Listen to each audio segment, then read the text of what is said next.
Bonjour. Yeah, bonjour. My name is Matthew. I use he, him pronouns, and I am 16. I also really like theater and Dungeons and Dragons. I play some video games, and I also really enjoy biology and history. Hi, I am Tommy. I am 16. I use he, him pronouns. I'm white. Some interesting things about me. I've been playing Dungeons and Dragons for quite some time.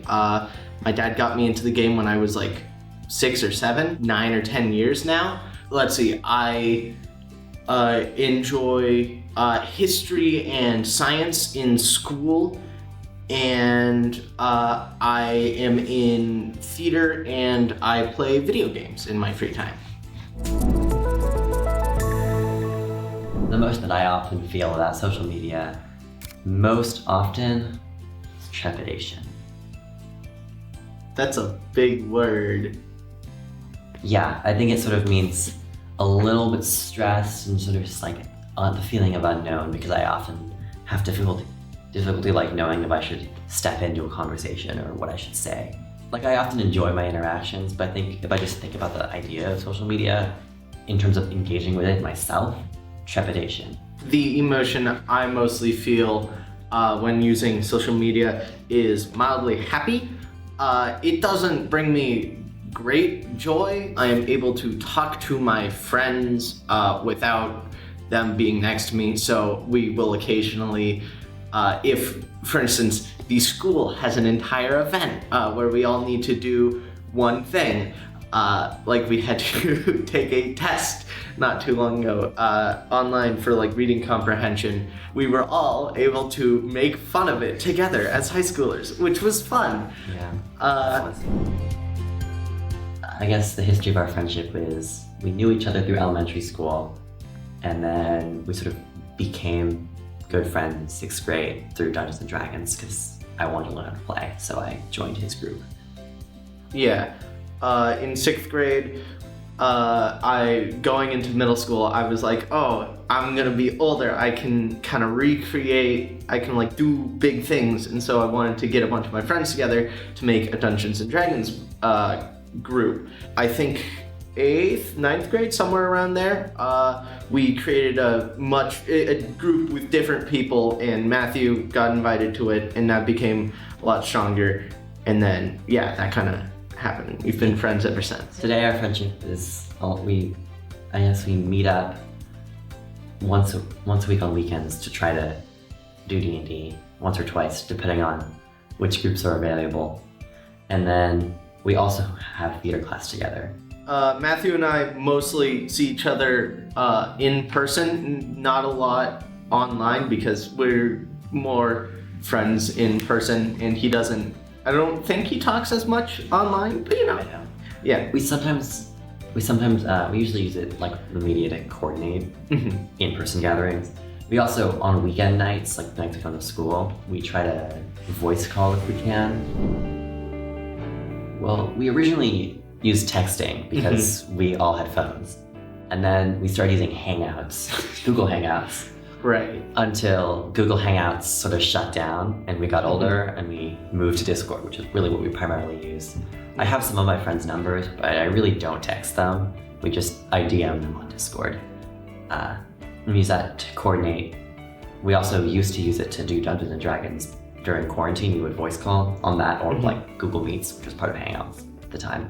I generally preferred Discord, but we used Hangouts because all that required is that you have an email address. And since we were, I think, in middle school or so, it was a lot easier to get new people into a group if all you needed was an email address, because some people's parents didn't want them having social media like Discord. So we used Hangouts until we were all able to persuade our parents to allow us to get Discord, and then we moved over to Discord because generally it was a lot nicer to use. We generally stay away from a lot of like the popular ones like TikTok or Instagram because our parents, rightfully so, I think it's horrible for mental health. Sometimes I'll have to go onto Instagram because a lot of school clubs or school events say like follow us on our Instagram, and I can't follow them. I can go onto Instagram on the web and I can check every couple days to sometimes like figure out what's happening in my greater social circle. My parents are okay with it, but I haven't had a really good reason to get a different social media yet. So far, if something is important enough where it's on Instagram or it's on Facebook and it's like a school event, my friends will tell me about it. They'll mention, hey, are you gonna go to the dance on Friday? And I'm like, I didn't know there was a dance on Friday, but sure, I guess. Yeah. So And also sometimes they're cross-posted to Schoology. Schoology is, I guess, the platform that is used to like assign assignments to your class. with my very limited knowledge of what Facebook is, it might be Facebook, but just for like school. So teachers are able to post updates like, hey, I'm something bad happened, I'm gonna be out of town on these days, you know, you're gonna have a sub, or hey, like I'm going to extend the deadline on this stuff. And then we turn in a lot of stuff on Schoology, like there will be an assignment of like math, and then you can submit it. Upload a picture. Yeah. Discord. Well, I guess the way that I could describe Discord is that it's sort of like texting, because you can text individual people, or you can just make group chats where you put a few people in, and every time you send a message on that chat, everyone gets the message.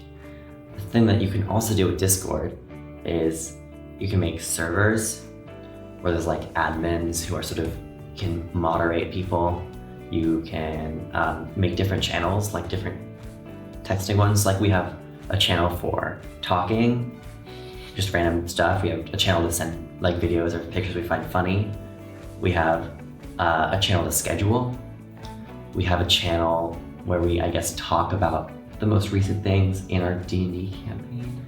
That'd like be like the flame target. It's kind of just used as a second texting channel, because sometimes somebody will have brought up an idea or said something like, hey, my birthday's soon, do you guys want to do something? And then you don't want to kind of talk over that and block the messages, so it's kind of just used as a second texting general channel. I would say currently Matthew and I are much more in-person friends than online friends. Yeah, it's a lot of scheduling for in-person. That's a lot of what we talk about. We'll schedule. Occasionally we'll DM, like we coordinated. Direct message. Direct message, yes. We coordinated, it's basically like texting. We coordinated coming here. Yeah. So on that. And then we'll use the platform to video call. We video called like last weekend. We video called last night. No, not last night. Yeah, Friday night. The other day. Friday night. We started at like 8:45 or 9. We ended at like 10:30. Yeah, something like that. That's on school nights. Usually. That was on a weekend. Friday night was a weekend. Sometimes on weekends, though, if we have a 3-day weekend or something, they can go a little longer. And I usually drop off at the latest at 11:30, but some of my friends will stay in the call much later. I think, I've woken up in the middle of the night and checked my phone and like seen people on a call at 3 a.m. Yeah, it can be bad, but I'm like, I want to go to bed. The longest one I was on was about 3 hours, from like 8:30 to 11:30, but I was exhausted at the end. So a 24-hour day for me starts with me waking up, and one of the first things I will do is I will check my phone, because usually I'm part of the D&D club, and sometimes there will be scheduling there, but also I just want to see what people have talked about while I was asleep, and then I will put on YouTube and I will watch YouTube as I get ready. I'll like eat breakfast, brush my teeth, all that, and then I'll head off to school. And during school, the school does not know this, but you can have Discord on your laptop. They tried to ban it, but there's a way you can get it. So I will have Discord on my laptop, and I will check it every now and again while I'm at school. And then I go home, and then I think I'm immediately back on YouTube again as I relax. When I do my homework, I don't have YouTube, and when I have dinner, I don't. And then I will usually in the afternoon, I will get in a call either with my D&D friends or I have video game friends, and we'll play video games together in a call, and then I'll go to bed. So YouTube has a feature called YouTube Shorts, and that I have realized is a blight on my attention span. They are short form videos that have to be less than 1 minute long. It's like TikTok essentially, but on YouTube. Yeah. So I have been trying to cut those out of me watching. So I try and go for longer form videos. I play a card game called Hearthstone. It's like an online card game. And so I will usually watch those because those are nice and long and somewhat entertaining. My 24-hour day, so I wake up in the morning and I usually check my phone. And then as I'm getting ready, I'll watch YouTube also, but it's usually people I'm subscribed to. I try not to just let the algorithm, at least for long form videos. I already spend enough time on it, probably too much, so I try not to watch random things that YouTube thinks I would like, because I already have enough things that I would like. Also know that I can have Discord over my computer. I don't have it over my computer. I'm already distracted enough. I usually check my phone during passing periods, or sometimes the class will be like, you have 5 minutes to do whatever you want, or if you finish early, you can do whatever you want.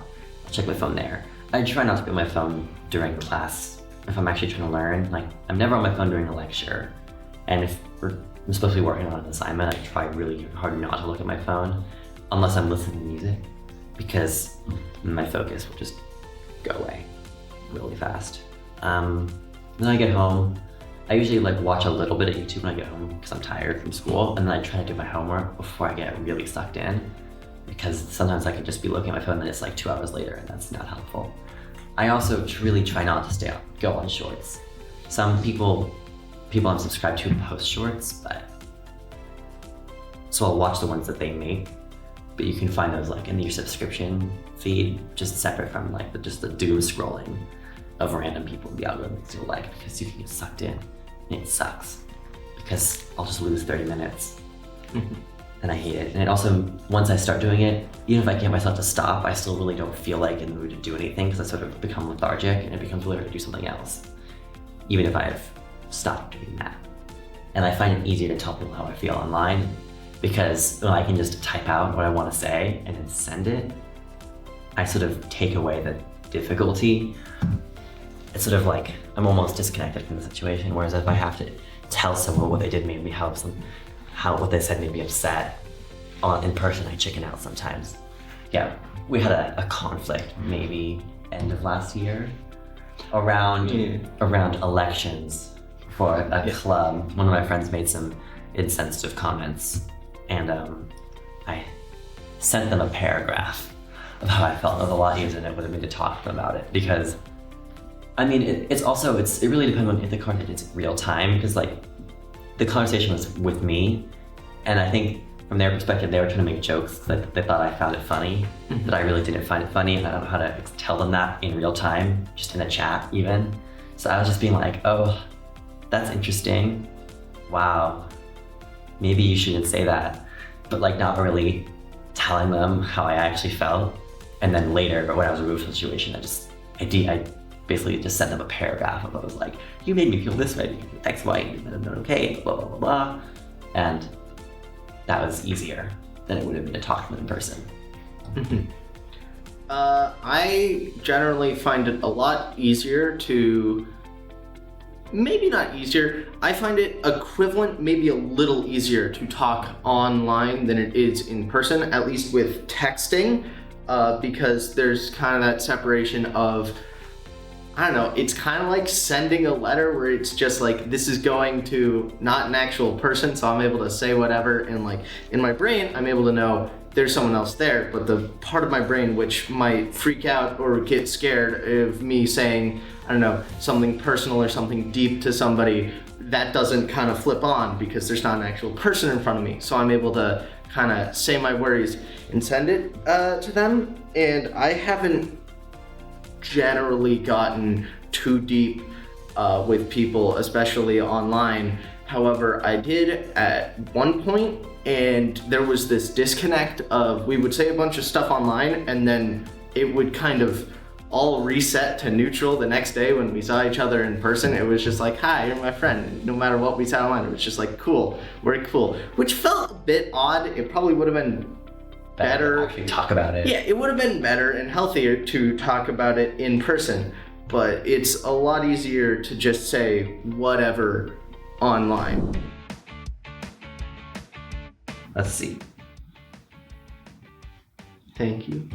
I don't know, but it's really funny. Oh, here's screenshots from Breaking Bad. Look at this smile. Isn't this beautiful? So we're immediately going and watching YouTube Shorts, and there's a Brawl Stars short going on, and Matthew seems very embarrassed about it. They're narrating the gameplay, and it is quite confusing for someone who doesn't know the game. Yeah, it's people flexing how attractive they are. Ooh, and now he scrolled onto a new one, and he's trying to find vintage jeans. Vintage jeans, yeah. It's we're following somebody finding vintage jeans. Interesting. People he subscribed to, Dr. Mike. There's more Brawl Stars. There's He Got Caught. What is that?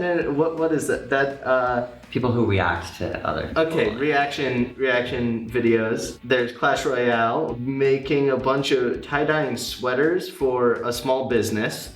Somebody buying a bunch of returned clothes. Nintendo launch trailer. How I would describe Matthew's feed as opposed to mine is Matthew's is definitely, he goes to different genres of YouTube than I do. Yeah, there's a lot more fashion stuff, and the gaming content is video games that are on his phone or Nintendo. Okay, so I'm going to go through my Discord profile and show Matthew here the kinds of things I see on my profile, and then I guess a few things that my friends talk about. I think the first thing I see is his profile picture, which is a bunch of chords. And then I see his Discord handle, which is literally power chord. I didn't do my homework, and thus in my progress report, I had bad grades, and so my dad stole the power cord from my computer until I managed to do it again, and so I have changed my Discord name and profile picture to power cord, and a photo of the back of my computer where the power cord was returned once I did all my work, as a constant reminder to myself to do my homework, otherwise. I see a lot of servers though. He's on a lot more than I am. Yeah. He was chatting with people about Google Maps. Mm-hmm.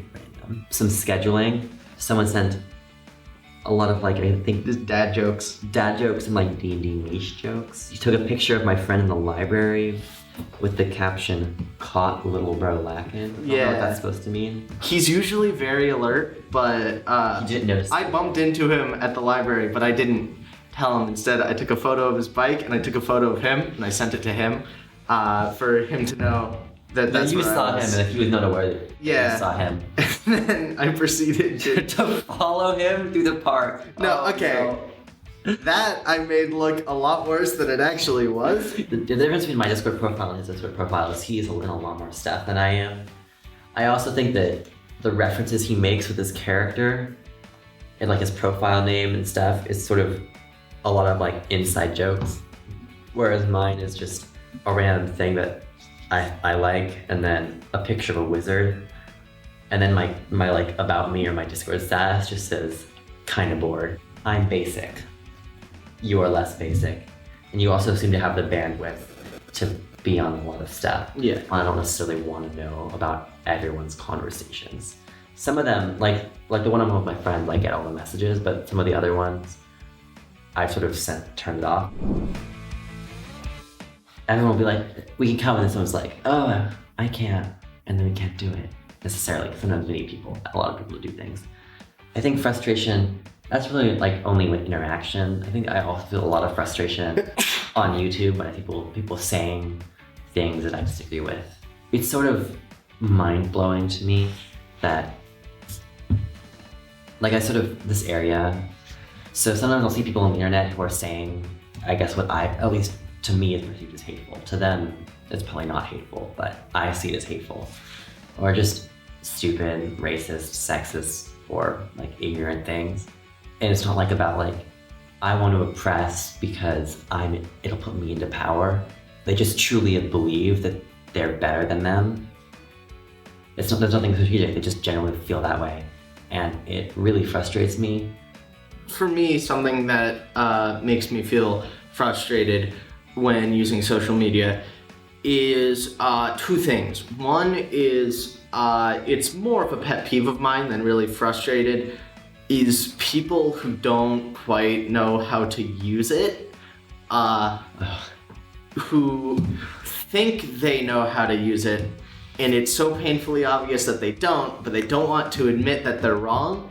So there's some things like using an emoji, using a GIF, that kind of stuff, which it's like you don't know what you're doing, but you think you know what you're doing, and you won't admit that you don't know what you're doing, and you're just using all these wrong. That's not how usually you're supposed to use it, whatever. And the second thing, my main frustration, is the fact that you are able to so easily ghost someone.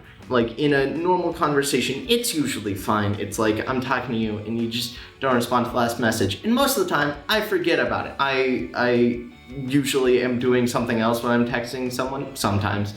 And so I'll just go, okay, they're gone, whatever. Which is kind of weird. That's really frustrating. Yeah, it's kind of weird that that's been a thing, but it is frustrating, especially if you're, like we mentioned earlier, it's very easy to talk about deep things like personal emotions, that kind of stuff with someone, and then the fact that they are able to just gone, not respond to you, is definitely, it doesn't feel good for me, at least, because then I'm like, and then they don't say anything. The fact that, like, most of the time, like, I'm able to say something, and then somebody will eventually be able to get back to me on that, which is very handy because I don't have to be in the same class as my friends, I don't have to be in the same place, I don't have to meet up and find them to tell them that. I'm able to just throw it out there. I think teenage stereotypes or tropes that I've seen is really, really stupid guys and really bratty girls. Like the sort of like the idiot jock and the mean girl thing. I see a lot sometimes, and I feel that's horribly inaccurate. There's people who act like that, but that is not a majority. Because I feel like, I mean, a lot of theater kids are often portrayed as like being like ugly looking and like having no friends, and being horribly unpopular, which is obviously not the case necessarily. I know that there's like a theater kid, one of the girls in theater like was like one of the nominees for like the homecoming choir at our school. Do you think anything else? Well, two main things. One, is bullying in movies and TV. That creates conflict, but I have never been bullied, and I don't think my friends have super ever been. One of my friends was like, just some kids would annoy him a bunch, and that's about as far as it got, and then he talked to the principal, and the principal kind of resolved it. I would like to disagree. I think that yeah. you were definitely bullied in elementary school. Okay, Maybe that's elementary schoolers being elementary schoolers. Maybe that's just my perspective. Yeah. I'm not really sure what you mean by bullying. I think like often like the really physical beating up stuff is a thing that happens. It's just nothing that happens at our school because the environment we live in is like very, very intellectual in a way. Everyone is like pretty smart. There's like the idiot, like there might be people who really only care about sports, but they also care enough about their academics that like there's not really instances of people bullying the nerdy kid you see in movies, because everyone usually cares to a degree about their schoolwork. I do not think I see myself in movies and TVs ever. Ways to portray teen relationships is often really dramatized, and a lot of them are like sort of the stupid teenager side, which is a real thing. It feels like the teenagers that are portrayed in shows often weirdly have no boundaries. Yeah, I would have to agree with Matthew on that. I don't think I am really portrayed in many movies and TVs because if they were to portray someone like me, that wouldn't be an interesting character because I don't do a lot that would be fun for a movie. The kind of hijinks I get up to are like mildly goofy is probably the best word. I'm goofy. It's not going to be something which would be good for a movie or TV show. That's probably a good thing. Yeah, like someone could make a movie about our Dungeons and Dragons campaign sessions, but it would be maybe one of the most niche things you've ever seen. I heard about some shows that sort of portray the teen experience, like Ginny and Georgia and The Summer I Turned Pretty, but I don't really engage with that type of media. I think the stuff that I watch a lot of like superhero fighting stuff or sitcoms. I love sitcoms. And sitcoms usually have adults, not kids, like Parks and Recreation, Brooklyn Nine-Nine, The Good Place, The Office, stuff like that. I think one thing I'd like to tell writers is I feel that teenagers are not all idiots and that they're multifaceted beings. The idea that teenagers are stupid or they're single-minded is false. And I think that teenagers can have multiple interests. People, even if there are cliques, the people in the clique are not solely about that clique. They also, like, just because you're a theater kid doesn't mean you don't enjoy playing video games. Usually, at least from what I've seen, people's friendships go beyond the cliques. Like, there are more popular kids, but they also have less popular, if you had to give them a group, nerd friends. And like, they are friends with each other. And you're like, it usually because they were friends beforehand. I don't really know why, but Yeah.